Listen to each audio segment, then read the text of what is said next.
Meski pembatasan sosial berskala besar masih berlangsung di ibu kota Jakarta, sejumlah ruas jalan kembali ramai seperti di kawasan Kalimalang, Jakarta Timur, dan kawasan Pancoran, Jakarta Selatan. Volume kendaraan meningkat beberapa hari belakangan.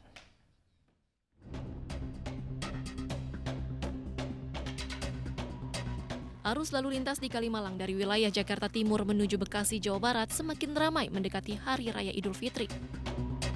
Lebih dari 2.000 kendaraan melintas sejak Selasa pagi. Laju kendaraan sempat tersendat saat mendekati titik pemeriksaan tujuan perjalanan. Kendaraan didominasi roda 2 dan mobil pribadi. Petugas yang berjaga di pos pemeriksaan telah mengarahkan belasan kendaraan roda 2 untuk mencegah warga yang mudik. Untuk saat ini masih kita lakukan PSBB dan penyekatan para pemudik. Biasanya kita melakukan penyekatan ini ada 4-5 kali. Yang rame itu ya jam rawan ini jam hari ini jam 10, jam 3 sore. Jam 3, jam 4 sore itu ini agak-agak rame. Sementara itu di kawasan Pancoran, Jakarta Selatan, arus lalu lintas juga kembali ramai. Kepadatan kendaraan terjadi dari 4 arah, Tebet, Kalibata, Cawang, dan Kuningan yang didominasi kendaraan pribadi. Namun tidak terjadi penumpukan kendaraan di kawasan Simpang Tugu, Kemayoran. Tim Liputan iNews melaporkan.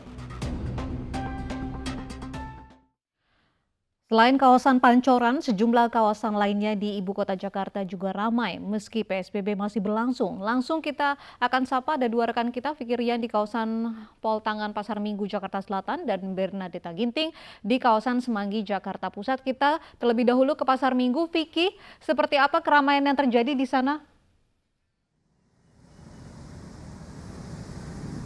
Ya, baik Uci dan juga pemirsa, memang betul sekali meski saat ini masih dalam status pembatasan sosial berskala besar, namun memang situasi arus lalu lintas di beberapa jalan di ibu kota kembali macet.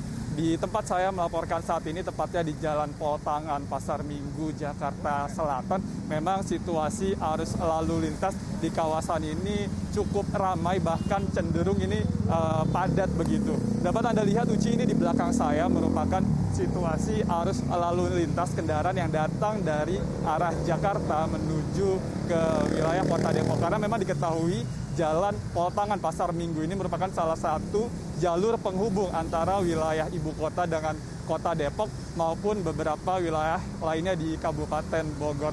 Memang selain tingginya intensitas atau volume kendaraan, mengingat saat ini merupakan jam pulang kantor, adanya proyek pembangunan flyover di kawasan ini membuat memang adanya penyempitan jalur sehingga menyebabkan kemacetan. Dan situasi ini menunjukkan bahwa memang meski masih dalam status pembatasan sosial berskala besar atau PSBB, ini masih banyak warga yang melakukan aktivitas seperti biasanya, seperti bekerja begitu. Dan memang meski demikian, berdasarkan pantauan kami sejak sore tadi, meski masih banyak pengendara yang melintas, namun mayoritas dari mereka yang melintas ini berdasarkan pemantauan kami cukup menerapkan pencegahan COVID-19, yaitu dengan mengenakan masker saat berkendara dan juga menerapkan physical distancing saat berkendara. Uci.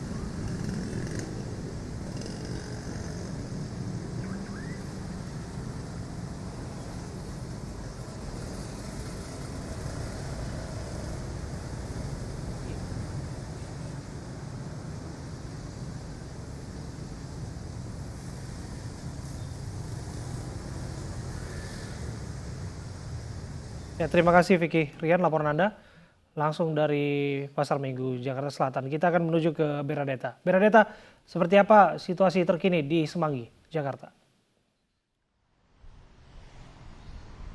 Baik Abraham, Uci, dan juga pemirsa, situasi terkini di kawasan Semanggi, Jakarta memang kepadatan sudah mulai menurun jika kita bandingkan dengan sore hari tadi. Karena berdasarkan pantauan kami, puncak kepadatan di area Semanggi ini terjadi pada pukul 16 waktu Indonesia Barat atau sekitar pukul 4 sore hingga pukul 5 sore dan mulai mereda jelang waktu berbuka puasa. Dan berdasarkan pantauan kami pula, kepadatan arus lalu lintas di area Semanggi ini terjadi karena beberapa faktor. Salah satu faktor utamanya adalah kembali beroperasinya bus antar daerah yang menaikkan turun penumpang di bawah jembatan Semanggi. Ini memang menjadi salah satu pemicu kepadatan arus lalu lintas tidak hanya di masa PSBB, tapi juga di hari-hari sebelum PSBB ini digelar oleh pemerintah.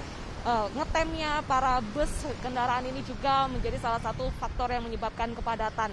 Selain itu tingginya volume kendaraan yang datang dari berbagai arah seperti dari arah Sudirman, Bundaran HI, lalu juga datang dari arah Selipi dan juga Es Parman. Dan sebenarnya Abraham, Uci dan juga pemirsa, kepadatan di area Semanggi ini bukanlah hal yang aneh bagi warga ibu kota. Karena setiap hari jelang waktu pulang kerja memang area ini dipadati oleh kendaraan. Tapi memang cukup miris jika kepadatan ini terjadi di masa PSBB, mengingat peraturan dari pemerintah masih mengharuskan warga ibu kota untuk tetap di rumah saja. Tadi kami berbincang dengan sejumlah pengendara, sebenarnya apa alasan mereka untuk keluar rumah di tengah PSBB ini berlangsung. Ada dari mereka yang memang tengah melakukan aktivitas bekerja, namun ada juga mereka yang melakukan keperluan pribadi yang sebenarnya bisa ditunda dan tidak terlalu penting untuk dilakukan keluar rumah pada sore hari ini.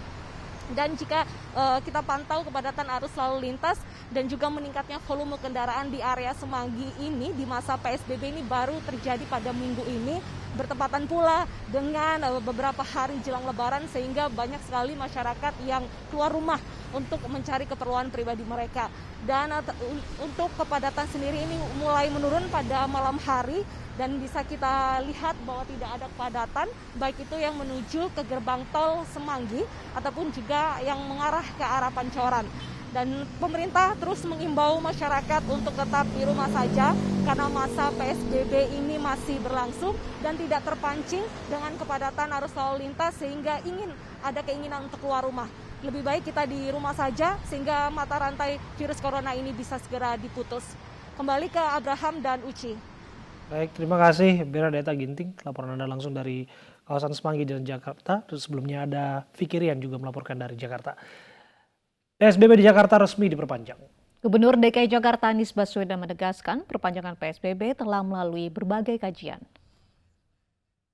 2 pekan ke depan adalah kunci. Karena itu 14 hari ke depan, mulai tanggal 22 sampai dengan tanggal 4, ini adalah masa menentukan. Apakah kita akan rata, apakah kita akan naik, ataukah kita akan turun. Bila kita 2 minggu ke depan, kita semua di Jakarta, mari kita lakukan. Sama-sama disiplin berada di rumah, menghindari kerumunan, menghindari interaksi, maka insya Allah angka reproduction akan turun. Kalau angka reproduction ini turun, maka Jakarta berhasil mengendalikan pergerakan COVID-19. Dan bila itu kita kerjakan sama-sama, maka nanti kemudian Jakarta bisa kembali berkegiatan, tentu normalnya baru. Orang biasa mengistilahkan new normal. Bukan kembali seperti kemarin, tapi normal yang baru. Tapi bila di dalam 2 pekan ke depan, 14 hari ke depan, kita merasa sudah selesai PSBB-nya, merasa dilonggarkan, merasa dikurangi, lalu berkumpul, kegiatan-kegiatan pengumpulan orang terjadi, ada potensi angka ini akan naik lagi. Ingat, kita pernah berada di angka 4 bulan Maret. Kita tidak ingin kembali ke posisi bulan Maret.